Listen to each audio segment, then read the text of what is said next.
হে everyone, কেমন আছো তোমরা সবাই? গতকাল ছিল 24শে ডিসেম্বর। সন্ধ্যাবেলা বাড়িতেই ছিলাম। হঠাৎ করে ইচ্ছা হলো, অনেক দিন বড় মাকে দর্শন করি না, আজ যাই একটু বড় মার মন্দির দর্শন করে আসি। আমাদের এখানে হয়তো মন ভালো করার একটাই ঠিকানা, সেটা হচ্ছে বড় মা। শেষ বড় মাকে দেখেছিলাম সেই কালী পুজোর সময়। কালী পুজোর পর থেকে আর একবারও মন্দিরে যাওয়া হয়নি, তাই খুব মনটা টানছিল। তাই দুজনে মিলে বেরিয়ে পড়লাম বড় মার মন্দির দর্শনে। আমাদের একটু মন খারাপ হলে বা আপসেট থাকলে, যাই হোক না কেন, মনে হয় এই বড় মার কাছে গেলে হয়তো সব কিছু ঠিক হয়ে যাবে, আবার নতুন করে এনার্জি নিয়ে সব কিছু শুরু করতে পারবো। তাই মিস্টার চক্রবর্তী অফিস থেকে আসার পরে যেই বললাম চলো বড় মাকে একটু দেখে আসি, সে সঙ্গে সঙ্গে রাজি। দুজনে মিলে বেরিয়ে পড়লাম বড় মার মন্দির দর্শনে। রাস্তাঘাট মোটামুটি ফাঁকা ছিল, কিন্তু আশেপাশের রাস্তার দোকানগুলো খুব সুন্দর করে সাজিয়েছিল, কারণ পরের দিন ছিল 25শে ডিসেম্বর। অনেকগুলো কেকের দোকানও বসেছিল, আর দোকানগুলোকে টুনি লাইট দিয়ে খুব সুন্দর করে সাজিয়েছিল। দেখতে দেখতে আমরা প্রায় অরবিন্দ রোডের সামনে চলে এসেছি। দেখতে পাচ্ছ চারিদিকে কত সুন্দর করে সাজিয়েছে।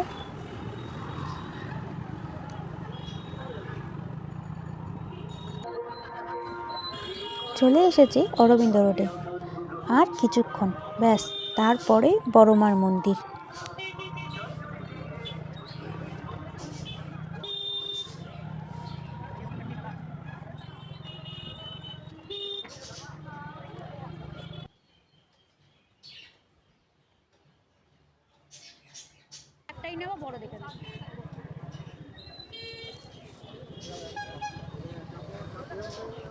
চলো, দেখতে পাচ্ছ চলে এসেছে বড় মার মন্দিরে।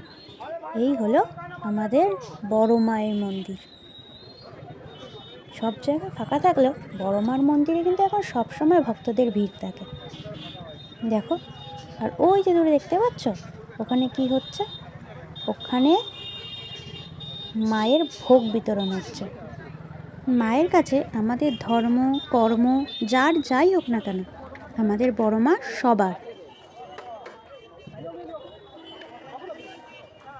দেখো এখানে সবাই মায়ের ভোগ নেওয়ার জন্য কিভাবে অপেক্ষা করছে।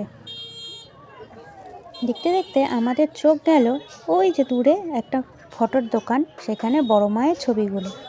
সবাই ভোগ নেওয়ার জন্য কিভাবে অপেক্ষা করছে দেখেছো?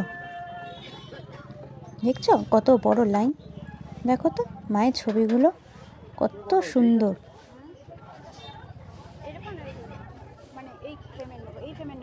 আমরা ডিসাইডই করতে পারছিলাম না কোন ছবি ছেড়ে মায়ের কোন ছবিটা নেব। প্রত্যেকটা ছবি অপূর্ব। এত বেছে বেছে শেষ পর্যন্ত আমরা এই ছবিটা পছন্দ হলো।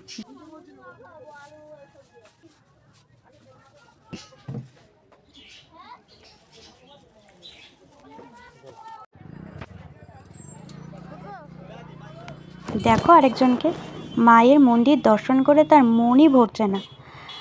আসলে আজকে মায়ের মন্দিরের ভেতরে ঢোকা হয়নি, তাই মনটা সত্যি দুজনের খুব খারাপ। আরেকদিন আসবো, এসে মাকে সামনাসামনি মন ভরে দেখে যাব। চলো এবার বাড়ি ফেরা যাক। বাড়ি ফেরার সময় মায়ের জন্য মালা আর মিষ্টি নিয়ে এসেছিলাম। আমাদের নৈহাটি স্টেশন থেকে এই ফুলের মালাগুলোকে নেওয়া হয়েছিল। এখানে রজনীগন্ধা, গাঁদা, কত রকমের ফুলের মালা, গোলাপ, জারবেরা, আরও কত ফুল।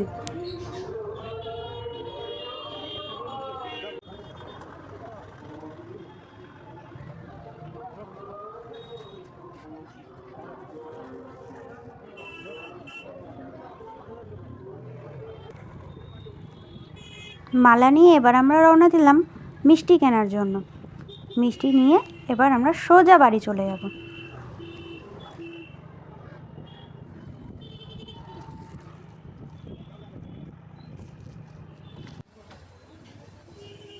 একটা জিনিস দেখো, এই দেখো মিষ্টির দোকান, ওই যে দেখতে পাচ্ছ মিষ্টির দোকানে কি লেখা, বড় মা স্পেশাল মিষ্টি। আমাদের এখানে প্রায় সকলেই বড় মা অন্তঃপ্রাণ। মিষ্টিও নেওয়া হয়ে গেল, মালা আর মিষ্টি নিয়ে এবার বাড়ির দিকে রওনা দেওয়া যায়।